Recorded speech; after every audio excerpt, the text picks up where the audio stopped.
I think you're going to kick yourself in a minute. Oh shit! I really do. I think you're going to go, oh my God. Right, carry on.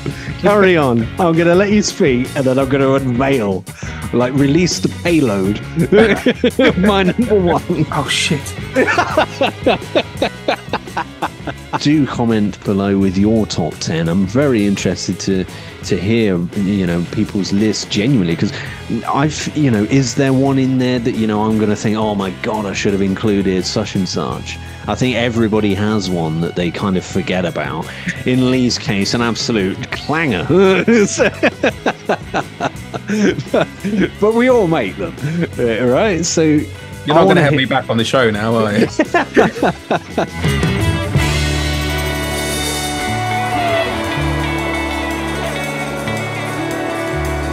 Hello once again. We're back a couple of years later than planned, because we wanted to do kind of after the debut album, top 10 debut albums. We were going to do this second album thing, because we were discussing after that debut album video that this could be quite an interesting one, because a second album, it's like it could be a make or break album for some bands. Some bands never recover if they have kind of a difficult second album. But of course, on the flip side of that, you can also have a second album which lifts you up, and you can make a career off of it. So it feels like such a pivotal moment. So we wanted to go through that, and I was gobsmacked on how many iconic albums, not just great albums, iconic albums were, the second album out there. I'm sure that you have had the same kind of shock. So with that in mind, we normally have honorable mentions, don't we? This time I've got quite a few, but I'll let you go first with your honorable mentions. Oh, I sort of narrowed them down, but like you, mate, I had a lot, because you say when you start digging into it, you realize how many sort of iconic albums are those second albums. And so my first honorable mention is a true iconic album. And some people might slap me if I only put it in honorable mentions, but it's Cream and Disraeli Gears. I mean, that album cover is just iconic. It's succinct with the whole kind of pop art side of things that was going through, that Hendrix obviously did as well. We got tracks on it like Strange Brew and Sunshine of Your Love and all those kind of things. It's an incredible record, and some would say it defined that kind of bit, but it didn't define my growing up. I was born way too late to really feel its impact, although it's still obviously a very iconic album. And being a bass player, I mean, who doesn't want to play Sunshine of Your Love on bass, right? I mean, iconic riff. So that's the only reason it didn't get in, because it was more, what's affected me and my generation on this a bit. So okay, and I think that does have an effect, doesn't it? Like some people will think, oh, I'm gonna go with stuff that I grew up with. Some people may look back through history and try and find some stuff. I know I've kind of gone a little bit more towards that. I've gone kind of for a plethora of different eras. But it's personal choice, isn't it? You know what I mean? Like, yeah. So your honorables. Obviously, like I say, I got Cream, Disraeli Gears. Another one. In fact, all three of mine are from very different eras. So we've got Cream, Disraeli Gears. The next one we've got is Gary Newman and Replicas. As you know, I'm a big Gary Newman fan. And Replicas, some would say arguably it's under Tube by Army, but the first two albums were under Tube by Army, so it still counts. But this is an album that's got Our Friends Electric on it and Down in the Park, and Me I Disconnect from You and Praying to the Aliens and all of this. It's an album that I arguably was a pinnacle album of that period of time. It came out late 1979, so it was just before the electro stuff of the 80s really came in. It's always been defined as there were always bands doing it before, but the only reason it didn't make my top 10 is because I personally think he's done better albums. Yeah. But it had to get a mention just because of the sort of impact that it had on the scene, I guess, and on music in general. Foo Fighters have covered Down in the Park, for example. Basement Jaxx sampled Our Friends Electric on Where's Your Head At. It's been used in multiple rap and hip hop songs when they were like Gary Newman became sort of a bit of a resurgence through it because of the mixing and stuff that was going on with the hip hop scene at the time, and they were looking for interesting beats, and he had all of those. So yeah, that's why it's in my honorable mentions. And then from one that was definitely an album of my teenage years, I've gone for Muse, An Origin of Symmetry. Okay. And for me, it was a defining album in Muse's career. They were on a roll that I think that really kicked them up into the stratosphere. They'd had Showbiz out before, but with Mm. tracks like Newborn and Hyper Music and Plug Baby, and of course the Mm. cover of Feeling Good, I think that really kicked them up a gear. It was definitely the start of them coming into this, big stadium band that we all know them now to be. But it kept slipping in and out of the 10 as all of these have. But those Yeah. are the three that sort of really did still stick with me. Mm. I mean, I've got a couple of shockers here that didn't make the top 10. So strap yourselves in, everybody. You know. This bit always Um, makes me nervous. yeah, yeah. So first off, I'm going to power through a couple of these. First off, we got the Black Crows with Southern Harmony and Musical Companion. That was it's the second album. Well, it always jostles for my favorite. That and the first one.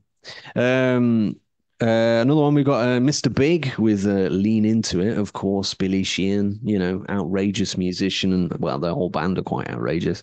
We've got Saxon, Wheels of Steel. I wanted to include them. But it's one of them. It's like we have to squeeze 10 in. Another one which is going to send shockwaves through through the entire stratosphere, it's Rival Sons with Pressure and Time. It was like my spiritual number 11, jostling for position in there. It didn't quite reach it by like a very fine margin. Um, we've also got Dust Coder, Mojo Skyline. Of course, for those that may not be familiar, go and check that album out. It's a great album. And we have a bit of a technicality with this one, as you know, as to why it didn't really get in. It's kind of, I wouldn't say disqualified, but they can't really put it in, was T-Rex with Electric Warrior. Technically speaking, it is the sixth album, but it's the first album, well, the second album, sorry, that is under just T-Rex, not Tyrannosaurus Rex. Okay. So there's a hazy technicality of, is it the second or is it the sixth? Mm. I don't know. I think because Mark Bolan's like he is T-Rex and he was there from the beginning, it was like I don't feel it would be right to kind of throw that in. But if I would put it in there if it could definitely 100% say it's the second one, but I can't say that, can I? So um, yeah, I mean, such a difficult thing. I mean, I can't remember if I mentioned Rory Gallagher, Deuce as well. Yeah. So much great stuff that didn't quite make it. But for those that are tipping up the tables right now, hold on because the rest of the albums above it, you might realize why it didn't quite make it.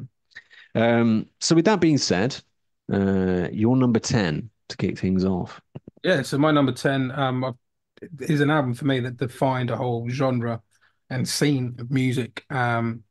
And it's The Prodigy and it's music for the jilted generation. The rave scene was already there, but this Mm. absolutely spearheaded it. I wasn't quite old enough to fully immerse myself in it because it came out in 94, so I would have been like 7. Um, and I got into them when they came more with Fat of the Land, which, with tracks on Fat of the Land like Breathe and Firestarter, Mm. and Smack the Bitch Up, people would argue, but that was their defining moment. But I'd argue it was music for the jilted generation that kicked it off. With on that, you've got tracks like Voodoo People is on there and No Good and Poison, really iconic tracks of the Prodigy, and I felt like it really started to kick them into something more than just a rave band, something more Mm. than this cool kind of underground rave scene kind of secret that they had been. This was them really going, no, we're not happy with, or no, we're not settled by doing little warehouses and rave parties. We want to take this to the masses. And Mm. with tracks like Their Law on it, which was written about how the rave scene was made illegal basically. I think they made their point on it, and arguably one of the biggest bands of the last 30 years. And I say it just yeah, created a whole scene. And yeah, for that reason, my number 10.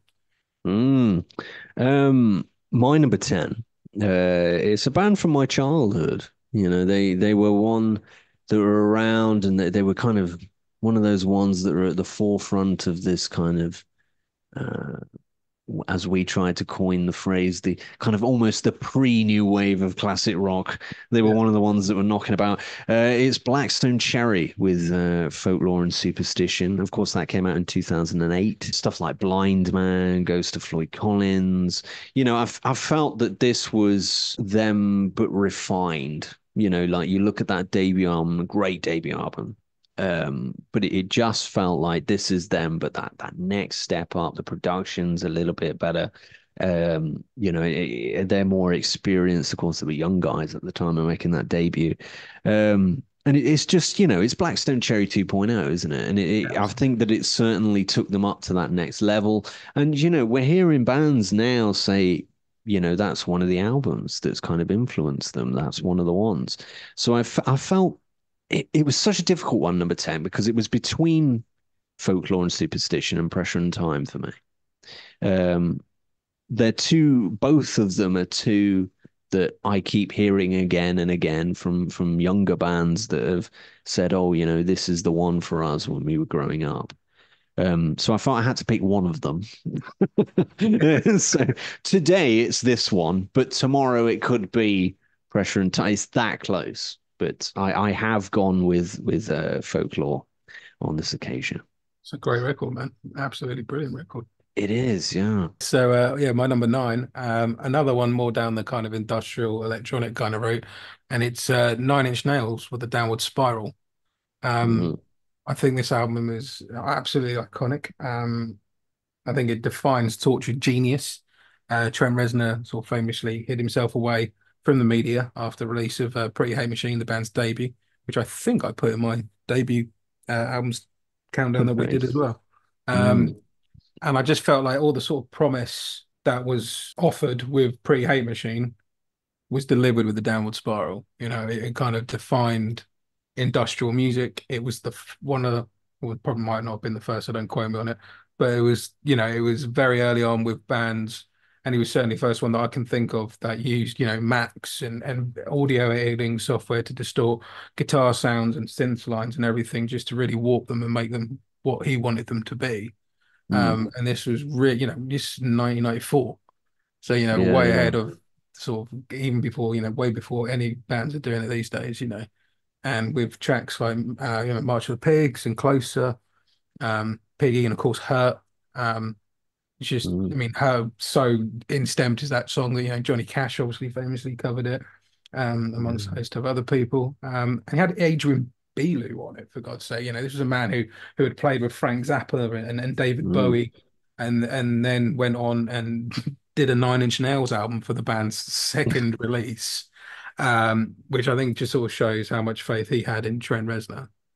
And I think Trent's, all those songs I just mentioned are still a pinnacle out in the mm, live scene, live Nine Inch Nails gigs 30 years later. And I think it defined an album. With the bands I like that are more of that ilk, there's always a mention of the Downward Spiral. It's always mentioned as a that thing. So much so that, Gary Newman, we've been about earlier, mm, influenced Trent Reznor. And Gary Newman then got influenced by Nine Inch Nails to go down a heavier sound and a more industrial sound with his music. It had that kind of impact on people. And yeah, mm. for that reason, it's my number 9. My number 9. We're already moving into icons. Number 9. Um, it's Jimi Hendrix with Axis Bold as Love. Obviously released in 1968, has classics, like Little Wing and Castles Made of Sand, If Six Was Nine. You could certainly make an argument that the debut was much better. In my view, I think it was much better. But in terms of impact, in terms of influence, still many iconic songs on there.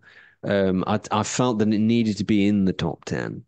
Um, it's still one of those that, in that conversation of second albums, it's always there. It's always in that kind of avenue. And particularly when you speak with guitarists, that's one that's often mentioned.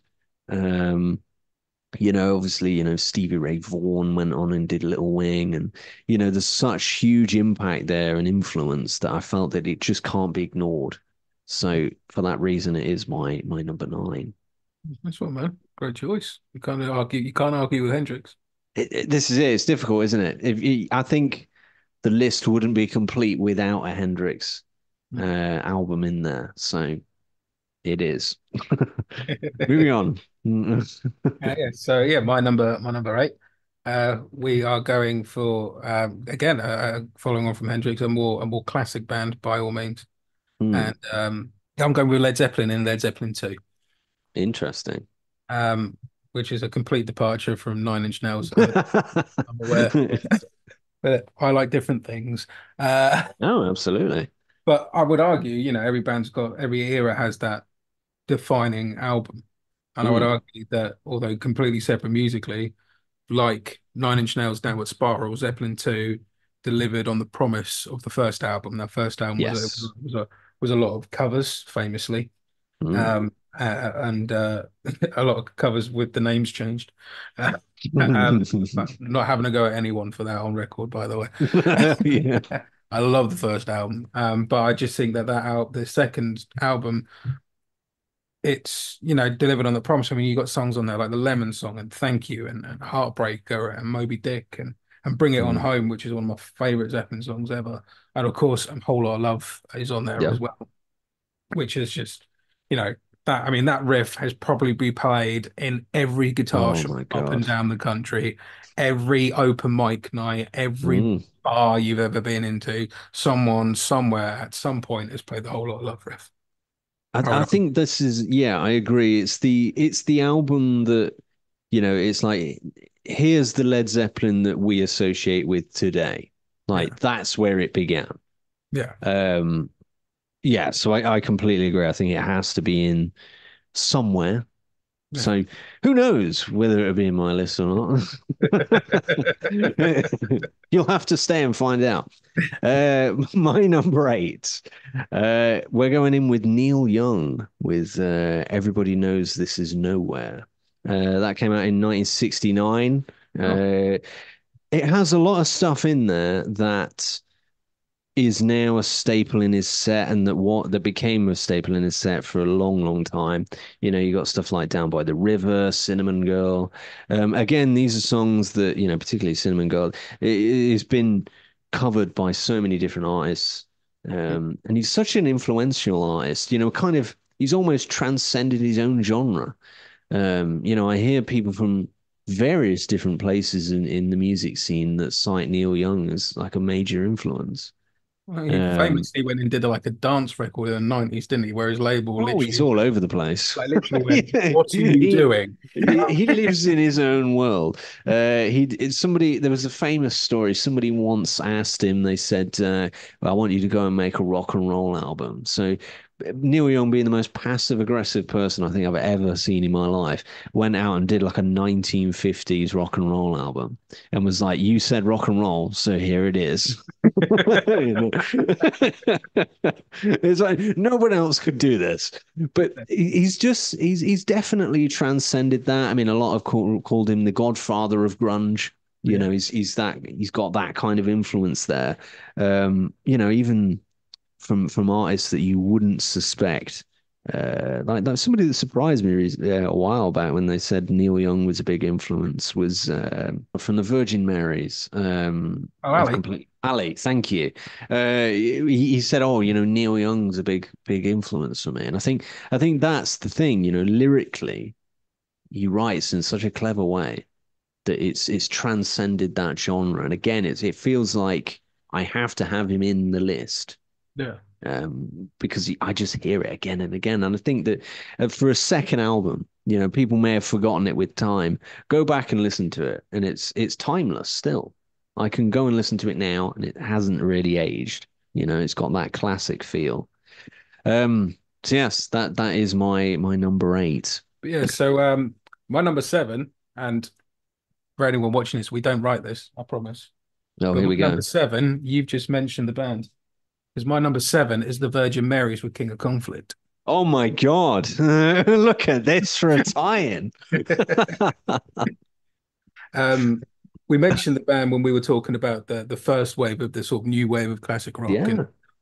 and King of Conflict, as we mentioned at the time, is an album that absolutely had a massive impact on the scene. You know, Mm, I remember seeing them the first time at Download Festival. A friend of mine had caught them supporting someone and sort of dragged me along saying, "You need to watch these guys." Um, mm, and I went in and was just my mind was blown. You know, this is an album that, you know, Slash went and listened to and was famously yeah. seen with like Virgin Mary t-shirts on.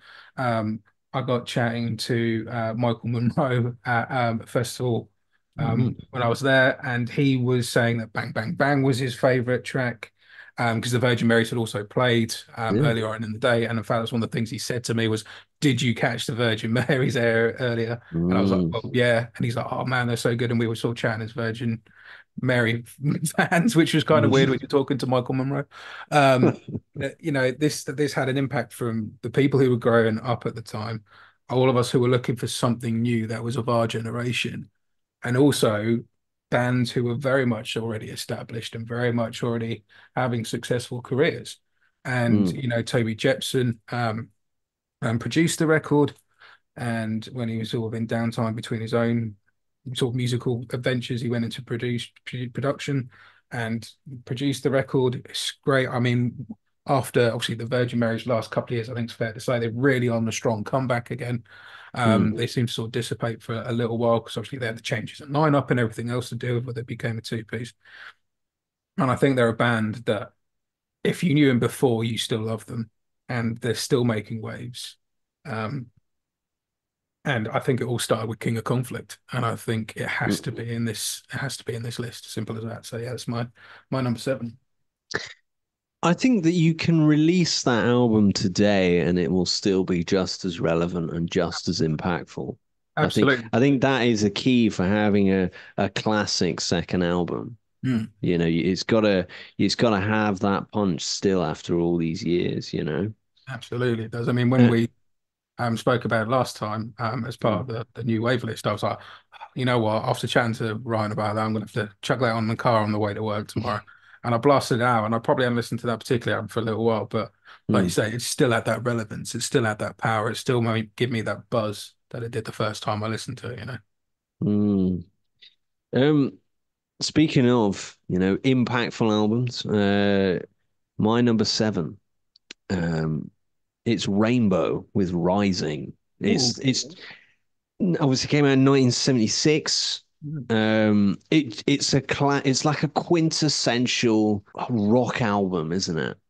You know, Absolutely. it's one that is just, I was listening to it the other day. I've had a bit of a refresh with all of these, um, and it just feels like it's one of them that's going to be a staple in many kind of rock fans collections. It's going to be there, and it is it's one of them that's just quite ahead of its time, you know.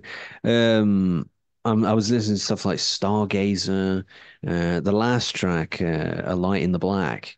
It's just got this great, like, it's quite hard rock, and particularly A Light in the Black is really quite heavy for that period. Um, and certainly like a forerunner for these kind of heavier bands that would go out. Of course, Dio fronting them, of course, would go on and be in Black Sabbath and have such an impact. But Rainbow again are another band that keep coming up as a massive influence for so many people. But it's like this is the album as well that people always cite.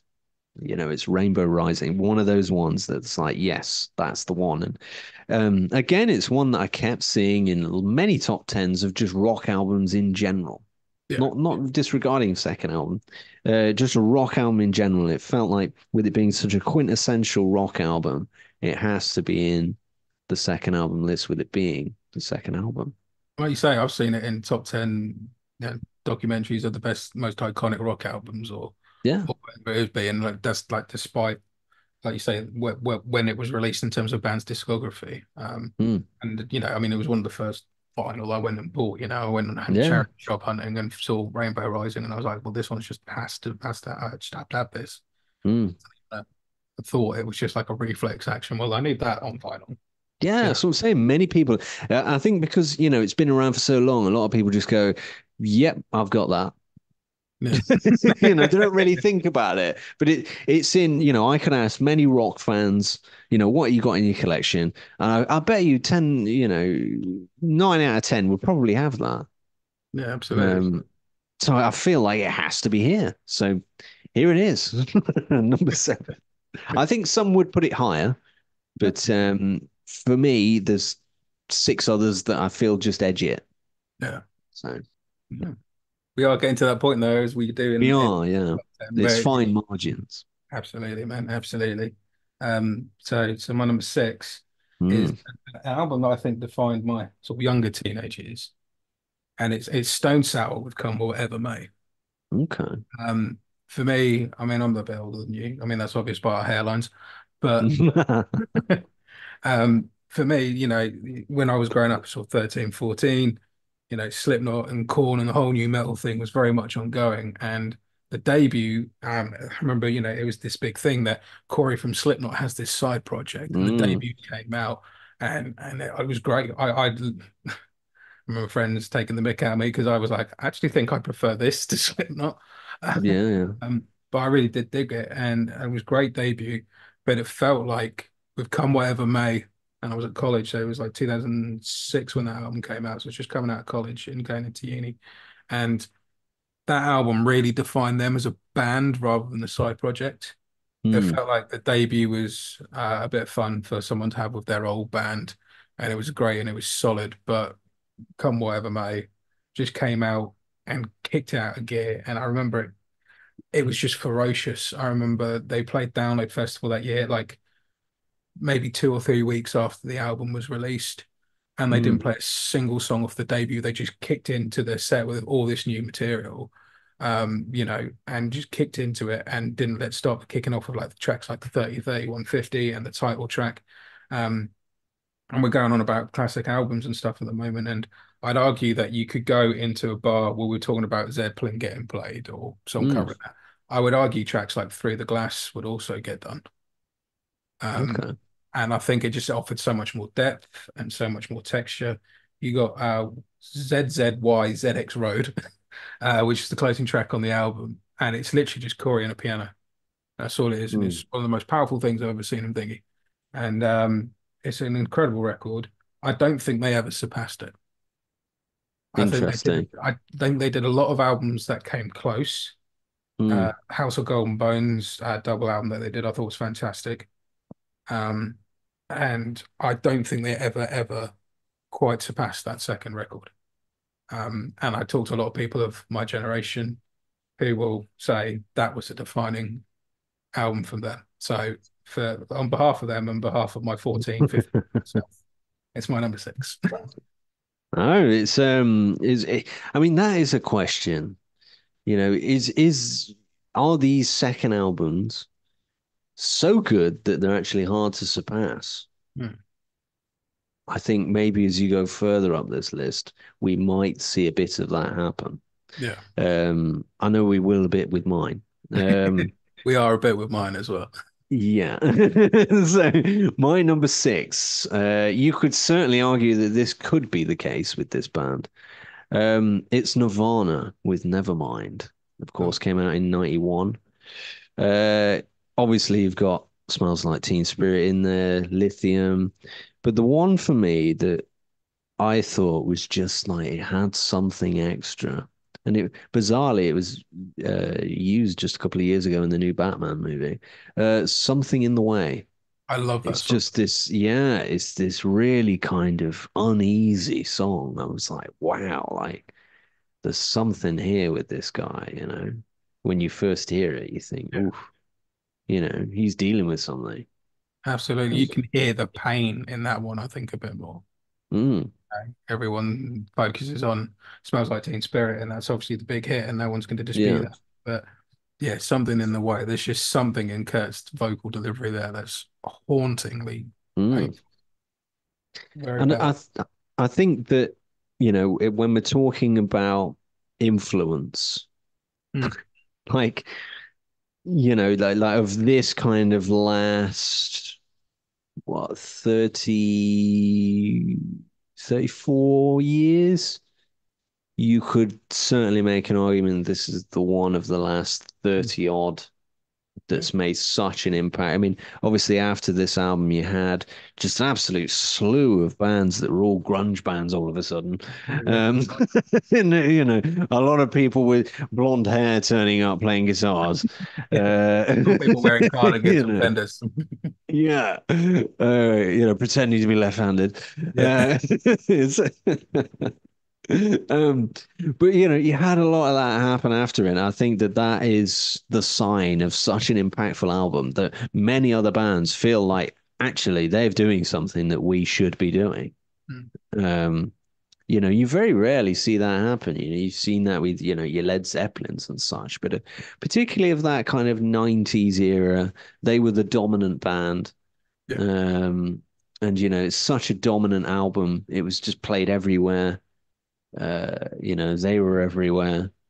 So it feels like it has to be in a second album list, regardless of genre or anything.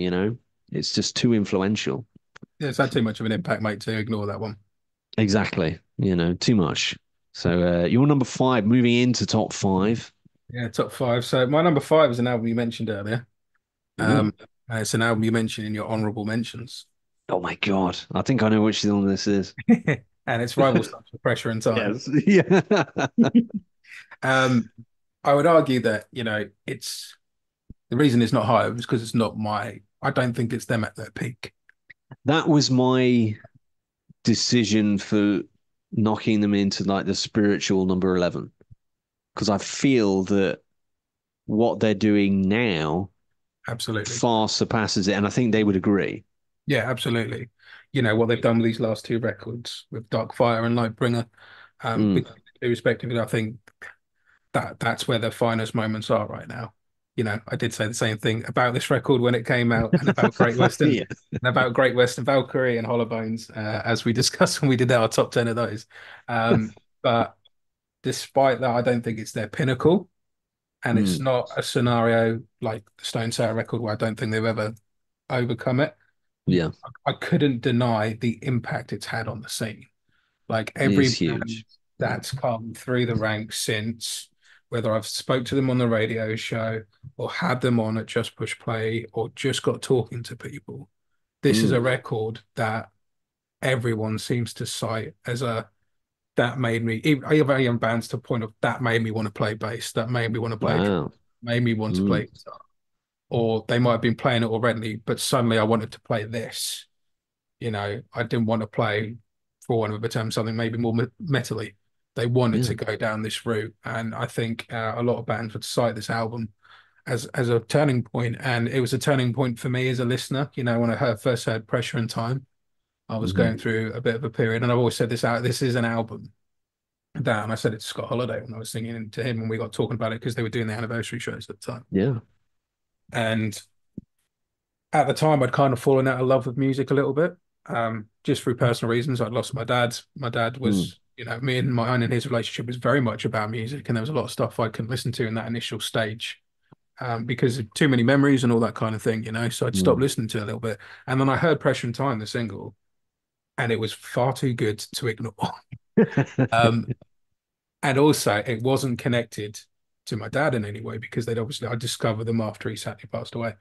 Yeah. And it really was an album that gave me back my love of music because I just delved into that. And Mm. then me and Joe were at Sonosphere Festival a couple of weeks later and High Voltage Festival, and they were both playing that and obviously playing stuff from this album. And you could just see that something special was going on.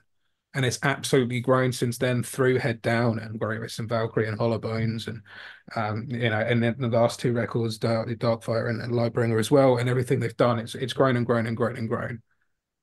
But without doubt, this album is a defining moment, I would say, both for them in terms of their sound starting to get introduced to the world Mm. on a more global scale, and to a lot of people who are listening to it. So yeah, for that my reason, that's it's in my top 10. It's a tough one with them, isn't it? Because it's so many people are like, particularly now, I think there's certainly one of the bands that's been the catalyst for this new wave of classic rock. Yeah. You know, I've heard it so many times it became a joke for a while that, I have the question, if you could tour with one band from the past and one from the present, who would they be? The present, nearly every time for a good while, was Rival Sons, including Jay Buchanan Jack. himself. You know? Which was an interesting scenario. But yeah, I know what you mean. It's such a difficult thing when you're doing this. But for me personally, I felt that I think that they're doing stuff that's better. Um, Whereas the one for me that was jostling with them, obviously Blackstone Cherry, I think that many fans of Blackstone Cherry would maybe consider that as possibly their pinnacle. Yeah. Whereas I think Rival Sons had further to go after Pressure and Time. Um, oh, so many difficult decisions, but we Oh, have to make them. My number five. We're going into icons again. It's Leonard Skinner with Second Helping. Came out in 1974. Bizarrely, we've had a lot of 1970 type stuff for me this time around. Um, Too many iconic songs to leave off. You can't leave this album off. Sweet Home Alabama. I mean, people that don't even like rock music or southern rock know that song. I can walk up to somebody in the street and they'll know that song. They'll know what it is. But there's more in there than just that. There's some great stuff in there like Needle and the Spoon. It's just really clever writing from Ronnie and great music. And I think it's such a difficult thing to try and surpass that debut album in just in Leonard Skinner pronounced. It's so iconic. I mean, how do you follow an album that has Freebird on it? That's so tough. But I think they did a damn good job.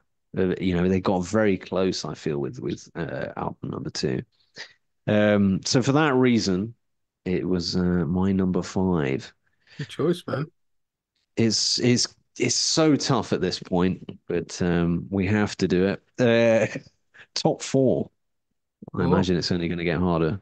oh God, mate. Honestly, like when I started delving into this, it was like, and then I literally had to like stop looking because I got most Yeah, recently, I got my vinyl there and I got my CDs over here. could I keep going, just couldn't I just stopped looking at stuff after a while. it? I was flicking through stuff, vinyl and CD, and going, right, what's the second album? Okay, Mm, I just that's how I start my list. Like, what's this going to? And I'm like, okay, well, that's all of them. But yeah, so yeah, top four marginally. And this is an album you mentioned as mm. well. And in fact, you just mentioned it again. And it's Blackstone Cherry and Folklore and Superstition. Wow, so that made your top four. My top four. Wow. I am one of those people who think this is their peak or their Mm, pinnacle at the moment. yeah, there They've we wrote go. some Yeah. very great records since, and I Mm, love Blackstone Cherry to bits. They're one of my favorite bands, and they've been stuff that's like a smidgen, like a fat yeah. paper thickness away. But I think there's records in a band's career where the stars seem to align, and everything Mm. just seems to be that got that magic about it. And I think this Just is struck gold, didn't it? thing really Yeah. struck gold. Like you said, the debut came out and it pounded it, and I never always remember hearing that first one. A mate of mine got me into it on the first record, and I was like, "This is fantastic. This is a great record." And then I was at Download Festival, and they played, and it was just before Folklore came out, and they said, "Oh, we're going to play a new song from the upcoming album." They played Blind Man live, and Mm. it was that moment where everybody's going, "When's the album out?" Like, Yeah, yeah. so you can feel 60,000 people going, "Fucking hell, something special here with this record." Mm. Um, and then you've got tracks on it, of course, for like things my father said, which is sort of transcends quite a few people. And I know I've got personal connections with that song. I know other people have got Yeah. personal connections with that song. One of the most powerful songs ever, in my opinion, Peace is Free. Love that Oh, yeah. track. It's wall to wall bangers. There's not a song I skip on it. From Mm. Devil's Queen and Ghost of Floyd Collins, which you mentioned earlier, Reverend Winkle and Soul Creek and Please Come In and everything else that's on that record. It just strikes a chord. And Like I say, I still love Blackstone Cherry to this day. I feel like with their latest album, actually, it's more akin to the first two in their sound, Yes. for me Yeah. personally, in my opinion. And I think it's definitely the closest they've got back to it. Mm. Um, but there's just still something about folklore and superstition. And like you say, it is an album that people keep saying as a reference point, this is what we wanted to do. Yeah. Or this is just an album of our generation. And I don't think I can argue with it. And it was between, I had the same thing you did of Rival Sons or Blackstone Cherry, just a It's bit further up the scale. similar era. You So, had these two bands that were kind of running parallel almost. It was a weird kind of little thing there, particularly when you look back on it. Um, but yeah, I mean, it's when you listen to, I mean, again, it's like that album, when you listen to it now, if it was released today, it would still make such a big impact. absolutely, it would. I mean, even some of the stuff that, people don't mention as much, on there, like long sleeves, Yeah, great tune. there's great songs in there. There's no filler, which is, it's such a difficult thing, isn't it? Getting just a start to finish nigh on perfect album, really, isn't it? Yeah, absolutely it is, And like I say, when they played Blind Man for that first time, man, you just knew something Mm, special was coming. You got a vibe on it. And then, yeah, I got that an album and yeah, it just blew me away. And then I'd continue to, I'll put that album on still now occasionally. yeah. And it will still have that same effect on me. In fact, the next three as well will do this to me. Mm. My number four. It's one you've mentioned. I believe this will be the first kind Ooh, of crossover from my side. Um, it's Led Zeppelin 2. ooh, nice. Of course, 1969. As you mentioned there, iconic songs, whole lot of love. Moby Dick, which these are songs that were staples in their set list, and it's when Led Zeppelin became Led Zeppelin. For me, one that I've always loved is Ramble On. It's just for me that's quintessential Led Zeppelin. It's got everything in there. Um, it's it's an iconic album, isn't it? Yeah, It's something like I feel that they went on to do better for sure. I think Led Zepp 4, you could certainly argue, um, arguably could be their pinnacle. But I think that this was that huge step forward. I mean, what a step up from the first album. I enjoy the first album, but I mean, this was like another level entirely. And for wasn't that released that era, long after the debut either. That's the weird thing. It yeah, wasn't even a yeah, year, I don't think. no, and that's I think it was about just about a year. So it was like Oh, okay. Led Zeppelin 1 was 68, I believe. Oh yeah, fair enough. So it Uh, depends. I can't remember what month it would come out in, but it depends on how long it. But it wasn't a tremendously long period of time. But it's such an impactful album. It's one of them that kind of it changed rock music. You yeah, know, it moved it into this new generation. And you can't. I mean, Jimmy Page. I mean, oh my God, Jimmy Page, Robert Plant. It's just like you have to have Led Zepp 2 in a second album list, I, right? I can't tell you how many hours I spent as a 13-year-old who just started playing bass with this record. Oh yeah, yeah. Just sitting with it on loop and just trying to learn stuff by ear. Mm, And yeah, it's a defining record for me, mate. It always will be. yeah. And yeah, like you say, it just impacted everyone for the next 50 years and counting. There's still bands to this day, and young bands are picking it up. And Yeah. I mean, how many people have sat in a guitar shop and tried to play Whole Lot of Love or Ramble This On is or it. I Heartbreak? mean, there's kids now. I can because obviously vinyl's becoming more of a thing again. I can go into a record shop and I can see an 18-year-old go and buy Led Zeppelin. Hmm. They'll go and buy Led Zepp 2. They'll go and buy, Led Zepp 4 and whatnot. Um, you'll see kids wearing the shirts. This is like decades after this, all happened and came out. To still have that impact is quite something. I feel, Yeah. you know. Um, Yes, top three. It's Yeah. unbelievable, but we're here. You're number three. Well, my number three, another nice little link because I'm full of useless not rock trivia. It features a singer who was one of two singers that was were the only ones to audition when the Reform Zeppelin did the 2007 reunion shows, and Okay. Jimmy Page and John Paul Jones wanted to continue, and Planty Mm, went not without Bonzo, and they were going to do something else. There was two singers that auditioned to be involved in the project that didn't happen in the end. One was Steven Tyler, and one mm. was this guy, and it's Miles Kennedy of Alter Bridge, and it's Wow. Alter Bridge and Blackbird is my choice. But yeah, Oh, that's a great choice. yeah. Yeah. And again, just an album that completely defined them. Like I say, I grew up, I was a teenager in the early 2000s and Creed were about, and Mm, I liked Creed. I still like Creed, but I love mm. Old Bridge.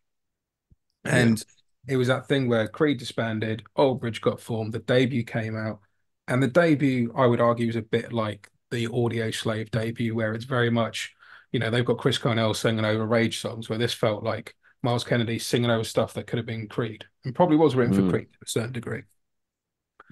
And then, and I saw them on that tour, and I loved the One Day Remains album. It's a great record. And but then Blackbird came out, and Miles Kennedy was the first album that Miles started playing guitar on. He didn't play guitar on the first record. I don't believe maybe one or two songs, but as a rule, not. Whereas on this, he really, really pushed it. And I mm. remember them doing a couple of tracks off of it at Download Festival again, and debuting songs at a festival like loads of bands do. And I was like, this is phenomenal.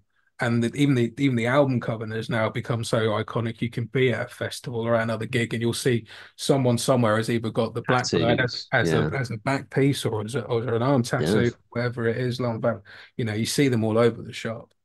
And I would argue that a lot of the songs on that record are still live staples with it. You got obviously Blackbird itself, which I think is possibly, if you put a gun to my head, the most beautiful thing they've ever written. I think Mm. that's probably the most powerful thing they've ever written. But then you've got Ties That Bind and Comes to Life and Before Tomorrow Comes, Rise Today, Watch Over You, White Knuckles, Wayward One that closes it off. It's just a solid album. And again, it's an album that I still put it on, and the hairs still stand up on my arms, Mm. and it takes me back to a certain place in time. Don't get me wrong, as all albums do. Yeah. Um, but equally, I just think it's another one that gets name checked quite a lot. I know when I was in Mm. bands at the time, we were all going, "Well, we're never going to make anything as good as this." You know, that isn't going to happen. But what can we Mm. do? Um, and again, I'd argue they've not surpassed it. Yeah. I love their albums since, and they've wrote some incredible records. But it's the magical Feels like the yeah, pinnacle, doesn't it, at the minute? at the moment. Who knows? I thought of the Mm. same with the Blackberry Smoke and the Whippoorwill. I never thought they were going to surpass that, and they have. Mm. Uh, you know, but with Blackbird and Old Bridge, I just think it's a real pinnacle album of, especially of our generation, and it feels like a Led Zeppelin 2 or a Rainbow Rising, or Mm. feels like it's had that impact. And I think in 20 years' time, kids will be picking up that record still. I feel like It it's got that. is. It is one of those that, you when you see these kind of I don't know, classic rock do the top 30, 50 rock albums of all time or something. And it's one of them that's been creeping up that list. Mm. Um, and I think that it's that thing where it perhaps needs a bit more time because Yeah, like people they like to give this kind of a thing because there are some albums that have kind of reached this kind of sacred category now, like your Rainbow Risings and such. But I feel that in the next kind of 10 years, I think we'll start and see that one, much higher up the list. At the minute, we're kind of seeing it in the 20s, yeah. I'd say. I think we'll start and see it in, your tens before long in that top 10 list. Um, it's it feels like an iconic album, doesn't it? It It's got does. that thing. As you say, if somebody's got a tattoo, Yeah. um, they must love it. And You know. it's an instantly recognizable thing as well. No, I've Mm. never seen a tattoo and someone not go, "Oh, it's the blackbird. That's the old British blackbird." Yeah, yeah. It's an iconic image, and Mm. I think that was when Miles Kennedy really came into his own Yeah. as a performer as well. Because obviously I a lot mean, of the songs, he's like one of those kind of modern day powerhouse absolutely, musicians, isn't he? So, absolutely is. Even to the from the Blackbird, which told was obviously very powerful vocal. But when we saw this tour, they played Norwich at the UEA where I was studying at the time. And mm, he did like an acoustic version of Watch Over You, and it was just him and an acoustic. And I don't think I've ever seen, you could have heard a pin drop in the UEA. yeah. No one was talking. Everybody was just focused, and it was an incredible show. Brilliant, brilliant. Mm, Yeah, for those reasons and so many more, it's my number three. mm. My number three, we're going back to the past. It seems like we've kind of done two different eras almost. So between us, we have kind of the ultimate list. You know. Um, uh, I'm going with Robin Trower, The Bridge of Sighs. Of course, came out in 1974. Another 70s album. Um, this is an album that, again, for guitarists in particular. It's an iconic album, isn't it? And I think you could definitely argue that as much as I love Robin Trower, he probably hasn't surpassed Bridge of Sighs, has he? No, probably not. No. It's such an iconic album. It's got Two Rolling Stone on there, Day of the Eagle, which opens the album. Um, obviously the title track, and of course, this year it is celebrating the 50th anniversary, 50 years ago it came out, and I can still listen to it now and think, what a damn cool album. It's such a cool album. Um, it hasn't aged, No, it's you an know. ageless record. It really is. Mm. It hasn't, again, if it came out today, I think it would do great. I think, it would be one of them that's impactful. But you ask musicians, and so many people cite this one as such a big one for them.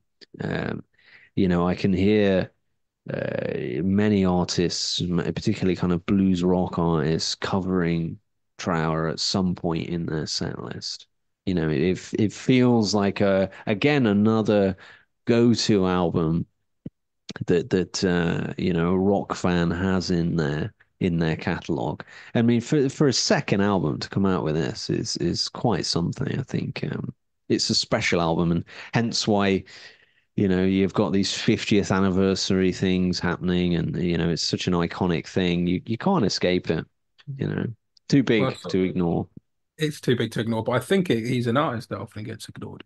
His impact. Mm, You don't see him in too many mainstream kind of top 10, top yeah. 20 rock the guys. And the album is, this album is fantastic. And he played at the Arts Centre in Norwich for its 25th anniversary show when I was still Mm, living up there. And to see him perform those songs in essentially what is a converted church yeah.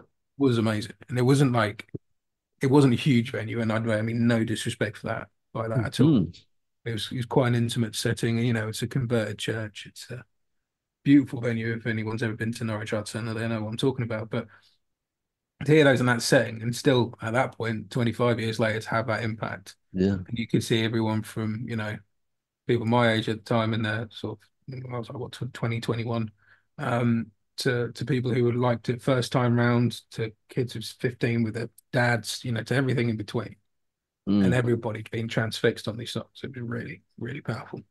Really, mm. And I think very easily one of the people who get really overlooked is the singer and the bass player, James Dewar. You know, what a vocalist. And nobody really talks about him. Not now, anyway. And I think it's just extraordinary. It sounds incredible on the album. Perfect fit for Robin Trower. Um, and it's one of them that's kind of, he's forgotten a little bit in time, and I think that he just iconic. You put him on that album, you put him. I mean, there was a series of Trower records after Bridge of Sighs that were just all class. right the way through to like kind of the early eight, kind of 83. Yeah. Like right from 74 to 83, you had this incredible prime era um that artists still go back to now, and hopefully there's people out there that can appreciate a bit of Robin Trout. If you haven't listened to it and maybe you're a bit younger, go out and listen to it now. I mean, there's that 50th anniversary copy out there, and if you are available, Robin Trout, you're welcome to contact me because I'll happily talk with you about it. Your is top two. Yeah, We're in the number top two two, now. aren't we? Yeah, top two. Yeah, so my number two is an album you've already mentioned. Oh, Uh, it's one that arguably defined a whole generation and still does, and it's Nirvana and Nevermind. of course, I of just course. It had to be up there for me. I mean, absolutely iconic album, Nirvana Nevermind. I remember my dad coming in with this record, Mm, and I would argue that it's not necessarily my favorite. I've always been more of an Inuyasha kind of guy, but yeah. that's just personal taste, but you cannot argue with Nevermind. And when you watch any kind of documentaries or top 10 lists that are in albums, it's always up there as a general top 10 album of a defining album. And we spoke about the tracks on it earlier. Of course, you've got tracks like like you say, you mentioned them earlier, but you've Mm, got Come As You Are and In Bloom and Lithium and Polly, and of course Smells Like Teen Spirit. I mean, what teenager hasn't picked up a guitar or a bass yeah. and tried to do that riff? I would think there is not a guitar shop in this land of the last 30 odd years that hasn't had too many teenagers try and do that riff in their guitar shop, quite frankly. I know I was Mm. one of them, but it's so in steep to the point where you see Nirvana, Nevermind t-shirts on people who clearly don't like Nirvana. Uh, Yes. Don't know who which they are. Yeah. yeah, I've no idea. And it's fine, whatever gets the image out there, I suppose. I'm not really too stuck up on that. But the tracks on it are insane. It is without doubt one of the most powerful albums of, like you said earlier, the last 30 odd years. Mm, So much so that bands that preceded them, in terms of bands that were maybe a bit more of the sort of 80s kind of rock brigade, literally changed their sounds. yes. I mean, Def Leppard have finally went on and did the Slang record, which came about 96, I think, 95, Mm, 96, something like that, which arguably isn't a grunge record at all, but it is a much more stripped back song. You haven't got the kind of 80s production on it. It's a lot more yes. stripped back, a lot harder hitting, certainly. Motley Crue obviously got John Corabi in, and when it Mm. did, which to me is their best record, I will say that is my favorite Motley Crue. Wow, bold claims. Being I, some Motley Crue fans here will be going, "Oh my God." I'm sure I will get mobbed by some Motley Crue fans for saying that, but yeah, I've always said that the best record they ever did was the one without Vince Neil, but Mm. that's another argument with someone for another day. But they had these huge bands that were changing their sound, and it was arguably because Nirvana made such an impact Mm. that it made a lot of people obsolete is too strong a word, I guess, because that's really harsh. But it certainly impacted it to a point where the focus wasn't on what was before. It It was shook up that entire massively, music sphere beyond genres. you know. And like I Mm. say, I remember my dad buying this record and coming in with it, and me just like as a little 7-year-old kid being like, Mm. "What is that?" Yeah. Um, and it's an album I soaked up. I was quite lucky in that fact that my dad was very much a grunge head at the time and was very forward thinking in that. Also my dad was on and probably my old school stuff. It wasn't old school at the time. I Mm. mentioned the Prodigy earlier. My dad was the reason I got into the Prodigy. Mm. But Nirvana and Nevermind, I don't think.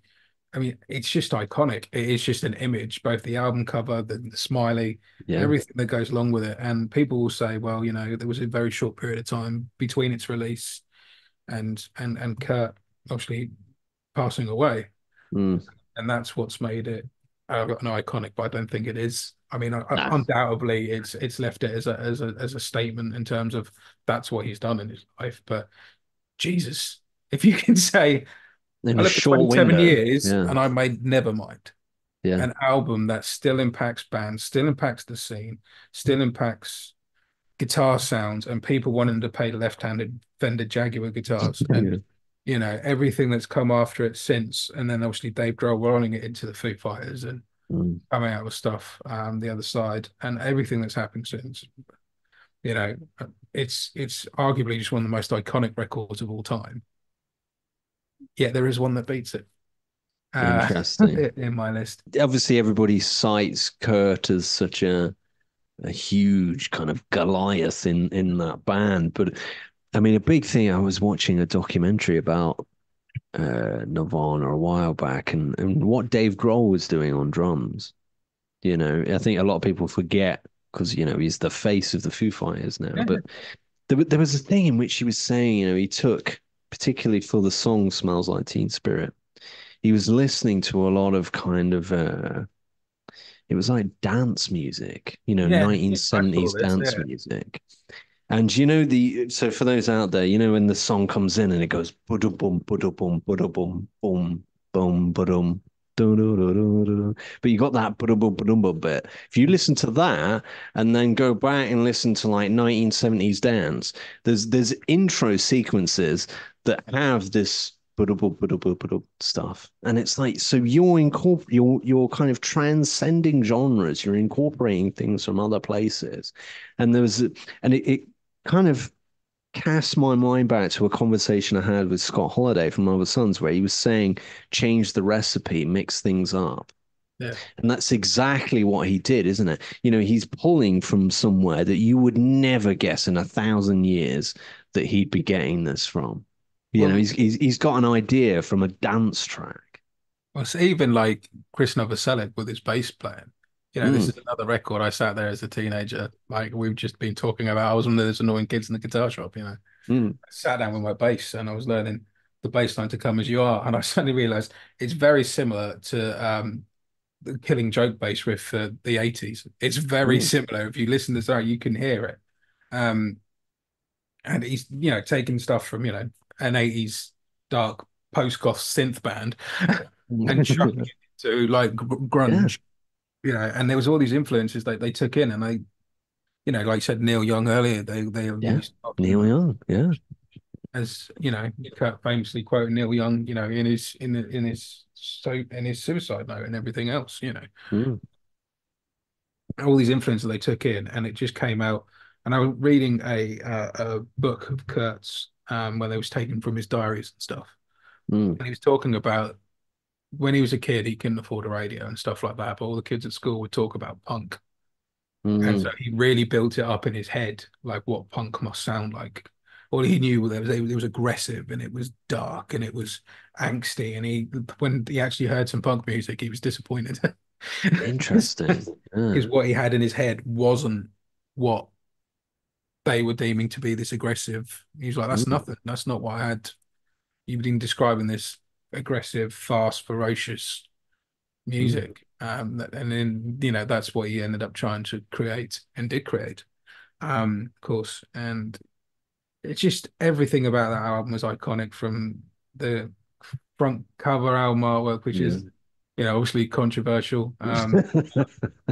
But equally, how many people have had that as vinyl posters on the wall or, Yeah.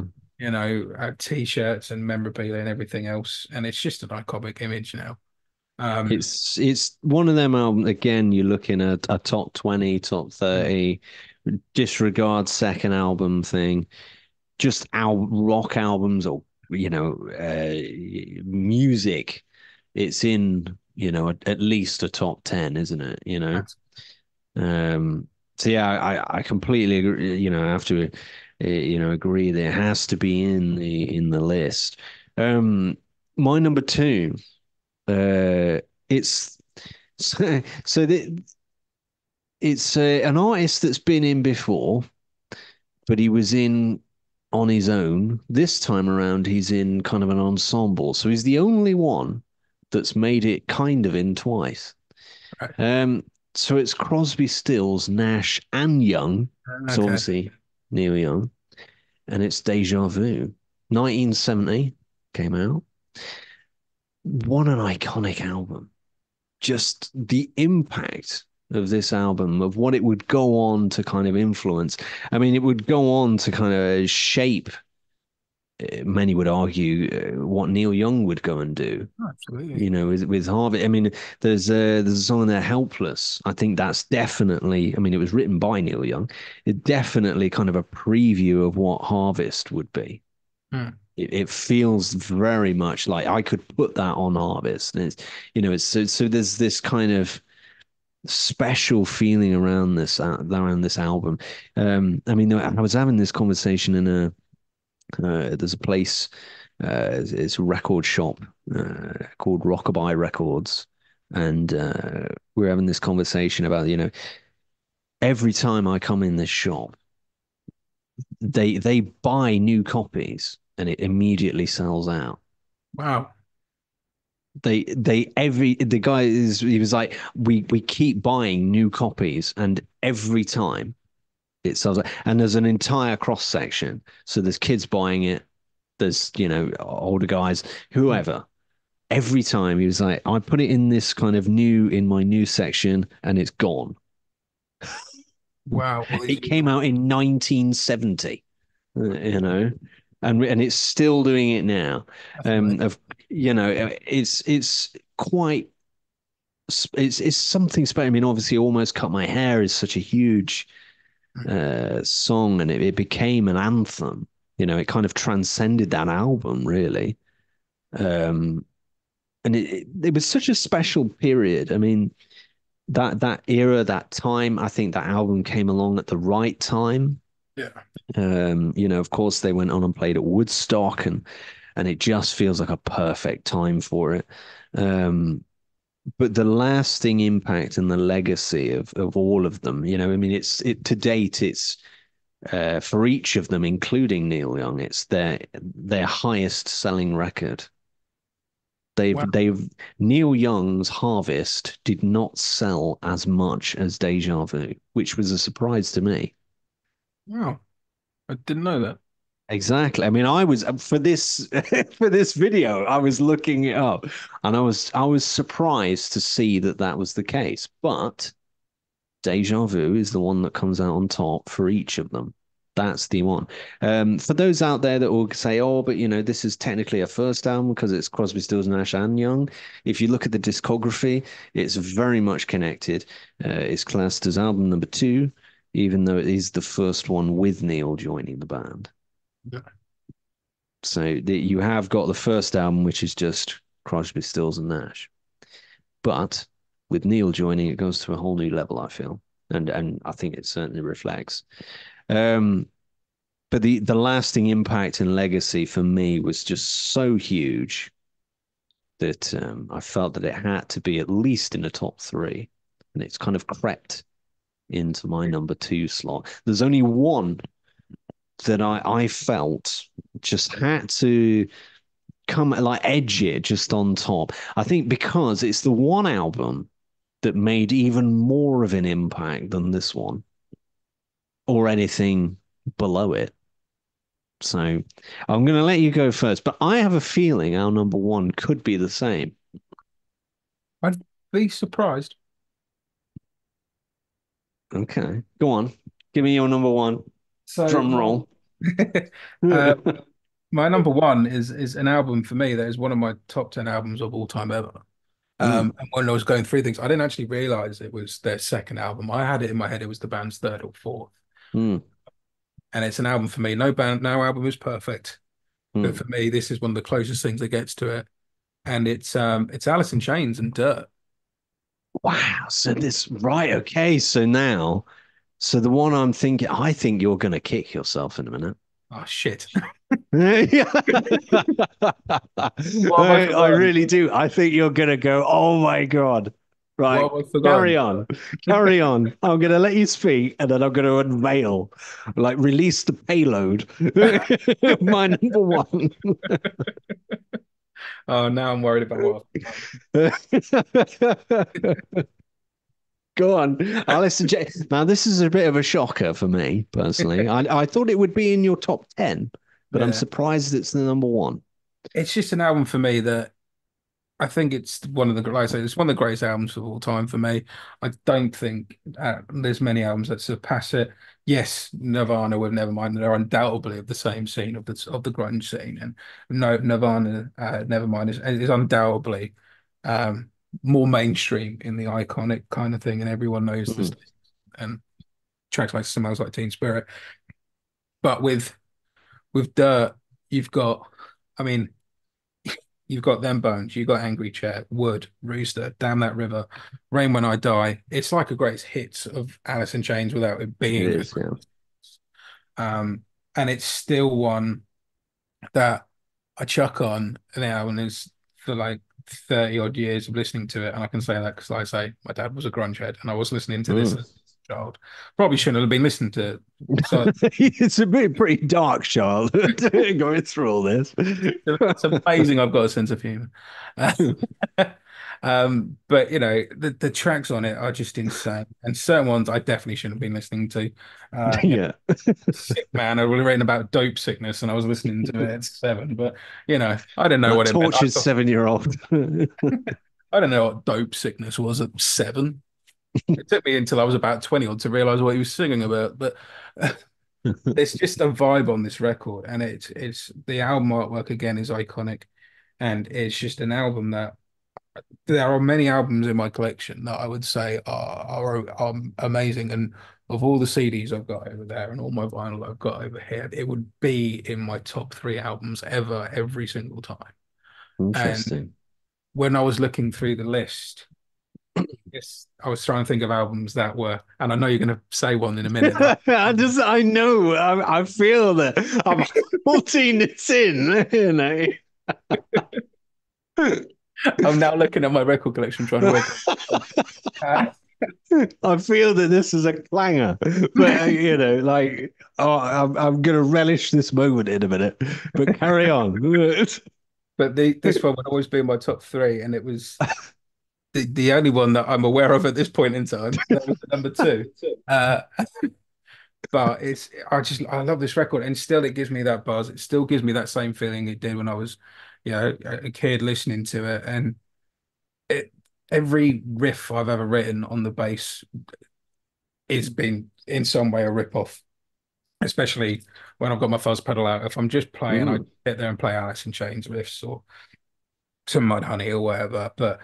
And I never thought I'd get to see the band live because obviously Lane had died, and by the time I started mm, going to gigs, or not long after I started going to gigs, Lane Staley obviously died. They're obviously back now with William DeVal, and the albums they've written with William in terms of Black Leaves Way to Blue and They'll Put Dinosaurs Here and everything else they've ever done since those last sort of 3, 4 records, I'd argue they're fantastic records, and I think they're up there easily with what they did with Lane. They are up there. But there's something about when you hear that riff to Them Bones. I mean, it was almost like a test the first time I saw William DeVal because William DeVal came in 2006, mm, and the first UK show they did was at Download Festival, and he came on, and no one, I certainly wasn't aware of his past work. I know he'd been in other bands now, and I've looked into those, and they're great, but I wasn't aware of him until he joined Alice in Chains, and he came on stage, and Lane obviously had this iconic voice in rock. I would still argue that Lane's got one of the best voices ever to come out into the rock world. And then they open up with Angry Chair, and I'm like, to me and my mate Stevie, who is also, I should say, big Alice in Chains fan, and me and Stevie are looking at each other like this guy's pretty good. mm. And then they went into Them Bones afterwards, and it was just that classic sort of opening screams that they did at the beginning of Them Bones, and it was like, whoa, okay, they found another guy who can do this. And I would say predominantly the set down it because they were playing obviously a festival set, you know, it was predominantly a greatest hits. And it was their first one kind of back as well. And it was predominantly off Dirt. And I just don't think you can beat this album, although you're going to tell me I'm wrong. Oh yeah, there's only one, but yeah. But for me, it's my number one. And I'm going to stick to it and be stubborn no matter what you say. I think you'll disagree. On this one occasion, I think you will. So my number one, What have I I would forgotten? argue that this is possibly Actually, no, I'm going to stand out. I'm going to put my neck out. I'm going to say this is definitely the greatest second album ever. Are you ready? Yeah. I'm astounded it's not in your top 10. You know, it's Black Sabbath, Paranoid. Oh shit. Released in 1970. I had Of it in my course, head that bizarrely, the same year as the debut album. So they released because obviously it came out on Vertigo first. So when it came out on the Vertigo label, it was released in 1970 in the summer. It was in September. The debut album, astoundingly, only came out in February of that year. you know what? I had it in my head. I don't know why, but I had it in my head that Masters of Reality was the second record. There you go. Fuck. So, of course, we have it was nearly very cool, nearly called War Pigs. Of course, the cover still kind of relates to that, but it had to be changed to Paranoid. Apparently, they didn't like the whole the War Pig thing. But you have so many iconic songs on here, start to finish, as you mentioned, they're like a best of. So obviously you have Paranoid, War Pigs, Iron Man, Planet Caravan, Fairies Wear Boots. Astonishing. Uh, just an unbelievable list, and under a year after the debut came out, which I think is just something special. It's something that's defined a genre. It's something that transcended the genre. I mean, particularly with something like Planet Caravan, to include that in that list of songs there. Um, but it's the one, isn't it, that's influenced so many bands. And You so know many that, genres as well. Like yeah, it's and not like only metal, but doom metal and black metal and everything else that came after it.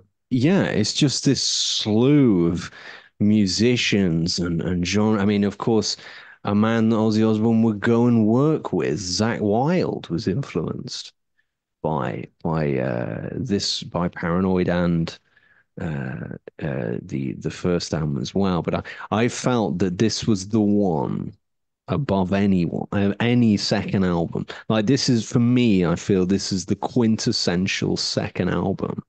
And you could certainly make an argument. Was it surpassed? Some may say yes, some may say no.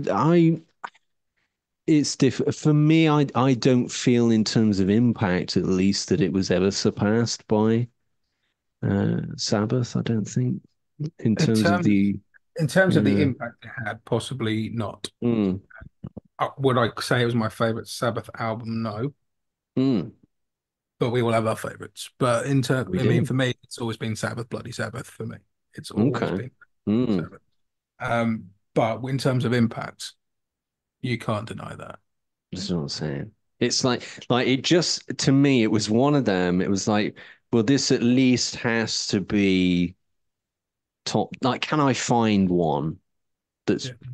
that's bigger, that made more of an impact, that's possibly better than Paranoid in terms of just everything, in terms of the quality, in terms of the impact. Can I see anything that's bigger? I don't think I can. Not in the second album stratosphere that we're in. I couldn't find another second album that would surpass it. So for that reason, it was my number one, and I'm astounded that it's not in your list. It didn't even get in the top 10. Didn't get even my honorable mention somehow. No, just completely disregarded. You know. But I just felt that it was such a huge really. I mean, the thing that astonished me the most is that it was released the same year as the Yeah. debut. So you've had a debut album that could arguably be categorized as one of the best debut albums ever. Certainly, maybe top 10, Oh yeah. top 10 debut. I believe it was in my top 10. I'd be shocked if it wasn't. I think he Um, did put it in your top 10, mate, when we did the yeah, I day. feel it was high as well. Um, So you've At least one had, of us remember them. yeah. So you've had arguably one of the best debut albums ever, and then in under a year, you've followed it up with arguably possibly the best second album ever, Yeah. which I just think is astonishing. But to have these songs, like all of this, Paranoid, it's the song that Ozzy always ends his shows on. Yeah.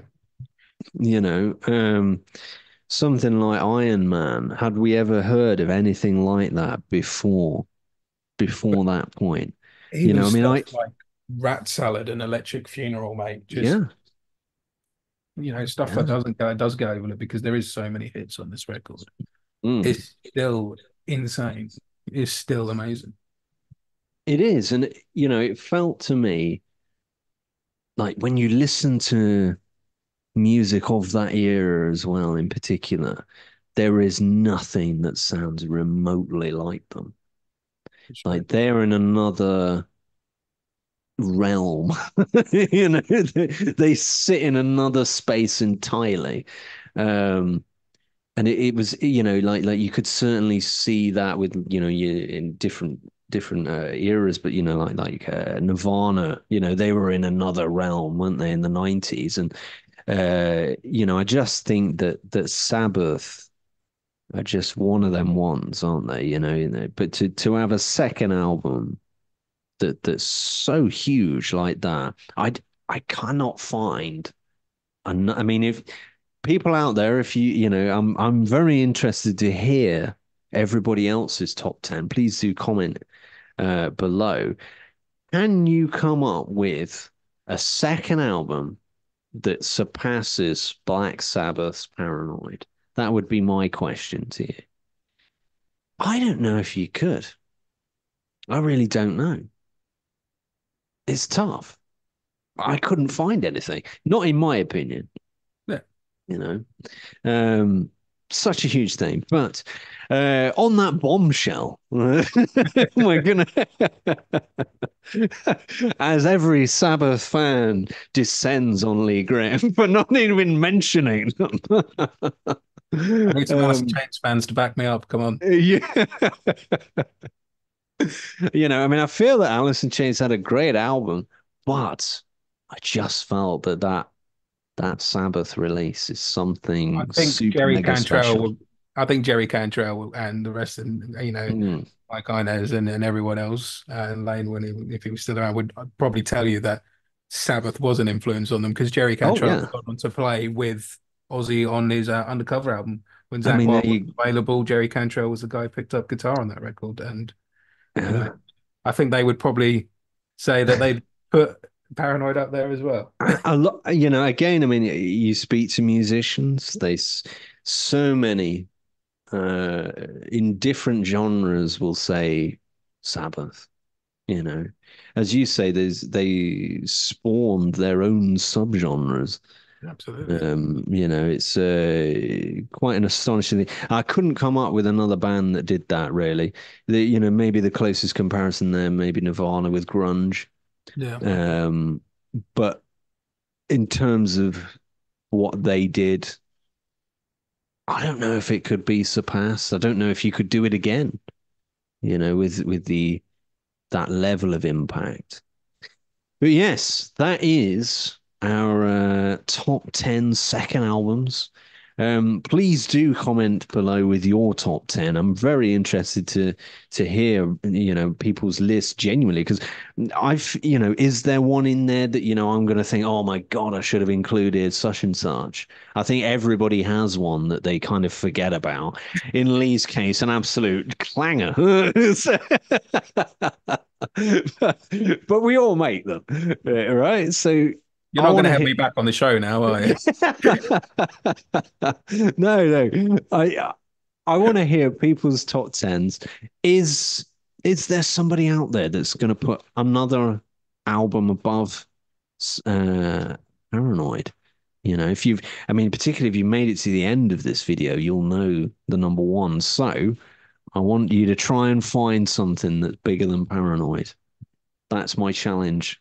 And until then, we'll see you next time for perhaps another Extra Vibes video. I don't know what we'll do, but we'll come up with something very interesting, I'm sure. Um, and yeah, we'll see you next time.